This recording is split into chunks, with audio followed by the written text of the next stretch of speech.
हर खबर पर होगी आपकी पकड़। डाउनलोड कीजिए एबीपी लाइव ऐप। और इस वक्त की बड़ी खबर आपको दे दें, राजस्थान में चल रही सियासी रस्साकशी पर पूर्व सीएम और बीजेपी के कद्दावर नेता वसुंधरा राजे ने एक बयान जारी किया है। अपने बयान में वसुंधरा राजे ने कहा है कि कांग्रेस की अंदरूनी कलह का खामियाजा राज्य के लोग भुगत रहे हैं। साथ ही उन्होंने कहा है कि इस पूरे विवाद में बेवजह बीजेपी को घसीटने की जरूरत नहीं है। वसुंधरा राजे ने ट्वीट करके अपना बयान जारी किया है, जिसमें उन्होंने साफ साफ कांग्रेस पर निशाना साधा है। उन्होंने कहा है, अपने बयान में वसुंधरा राजे ने कहा है कि कांग्रेस की अंदरूनी कलह का खामियाजा लोग भुगत रहे हैं। साथ ही कहा है कि इस पूरे विवाद में बेवजह बीजेपी को घसीटने का कोई मतलब नहीं है।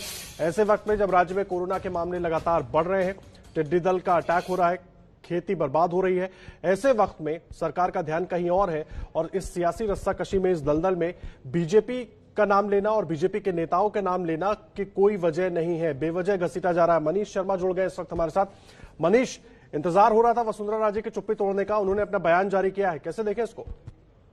जी, निश्चित तौर पर पहली बार वसुंधरा राजे राजस्थान के सियासी घमासान में कूदी हैं और अगर इस पूरे बयान की जो उन्होंने ट्विटर पे डाला है उसकी अगर सबसे महत्वपूर्ण लाइन देखी जाए तो उसमें लिखा है थिंक ऑफ द पीपल, यानी कि लोगों के बारे में सोचिए, राजस्थान की जनता के बारे में सोचिए और कम से कम बीजेपी नेताओं को इस पूरे मामले में बिल्कुल मत घसीटिए। टिड्डी दल का जैसा आपने बताया जिक्र किया है, कोरोना का जहां राजस्थान में 500 मौतें हो चुकी हैं उसका उन्होंने जिक्र किया है। इसके अलावा बिजली के दामों में लगातार हो रहे इजाफे को भी वसुंधरा ने अपने बयान में इंगित किया है। तो ये वो तमाम मुद्दे हैं। साथ ही उन्होंने ये भी साफ किया कि ये केवल कुछ बिंदु हैं जिनका वो जिक्र कर रही है, ऐसे बहुत से मुद्दे हैं राजस्थान में। और इस पूरे माहौल के बीच अगर बीजेपी नेताओं को कांग्रेस की अंदरूनी लड़ाई में घसीटा जाता है तो बहुत ही दुर्भाग्यपूर्ण है।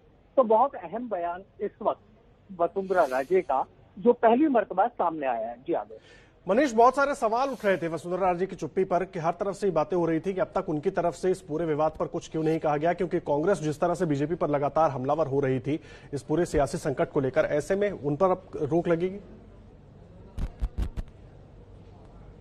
मनीष, अब तक मेरी आवाज पहुंच रही है? जी बिल्कुल बिल्कुल। सबसे अहम बात ये देखनी होगी हमें कि टाइमिंग ऑफ स्टेटमेंट, यानी कि ये बयान किस समय आया है। उस समय जब लगातार ये मांग उठ रही थी, बात कही जा रही थी कि वसुंधरा कहाँ है और उनकी तरफ से अब तक कोई भी बात नहीं कही गई। तो यहाँ आदर्श में बताना चाहूंगा, वसुंधरा राजे इन दिनों धौलपुर में है और इन दिनों जो सावन की विशेष पूजा है उसमें व्यस्त है।